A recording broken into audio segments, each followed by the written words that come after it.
په افغانستان کې د یوې دردونکې پیښې خبر خپور شوی. د 2000 افغانیو او 4000 ډالرو په بدل کې د دوو انسانانو وژل. په لوګر کې یوه میرمن او یوه لور ولې ټوټه ټوټه شوي او بیا په بکس کې اچول شوي دي. دغه وحشت د چا لخوا څنګه ترسره شوی؟ بلخوا د افغانستان او پاکستان اړیکو په اړه هم مهم خبر خپور شوی. بشپړ جزئیات په ویډیو کې تر پایه وګورئ. پاتمنو لیدونکو ستړي مشئ. د لوګر پیښې خبر لرو، خو پیل د پاکستان او افغانستان پر اړیکو کوو.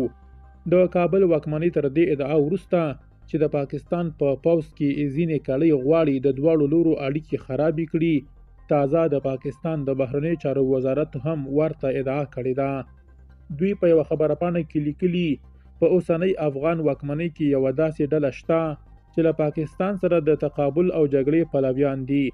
دا یوه پیاوړې ډله ده چې د بهرنیو عناصرو له مالي ملاتړ څخه برخمنه ده او د کړکېچ د زیاتولو مسؤلیت ورکړل شوی دی. وړاندې لیکل شوي، د کابل واکمنۍ د مشروعیت ترلاسولو لپاره د پاکستان ضد تبلیغاتو څخه استفاده کوي.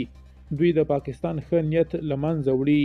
خو تازه د افغان واکمنۍ د بهرنیو چارو وزیر بیا ویلي، د پاکستان په پوځ کې یوه کړۍ نه غواړي چې د دواړو لورو اړیکې ښې واوسي او دغه ډله د پردیو په اشاره مشکل جوړوي. د لوګر د مرکز اړوند په عمر آباد سیمه کې د هغې ماشومې او میرمنې د جنازې مراسم ترسره شول چې وړمه شپه د پیسو لپاره وژل شوې وې. زاویه نیوز ته معلومات رسېدلي چې دغه وژونکي د مقتولې میرمنې د کورنۍ غړي وو. ماشومه سمیه نومېده.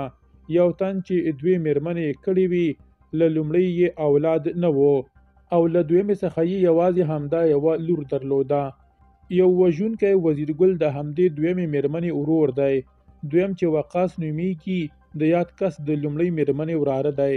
وقاص له خپلې ترور څخه پر ګواښلو، وهلو او ټکولو دغه پیسې اخیستې وې. معلومات په ډاګوي چې وژونکو دغه میرمن او د هغې 9 کلنه لور وژلې، ټوټه ټوټه کړې او بیا یې په یو بکس کې اچولې وې. دوی د 2000 افغانیو او 4000 ډالرو د غلا لپاره 2 انسانان ووژل. درنو لیدونکو، له ملتیا مو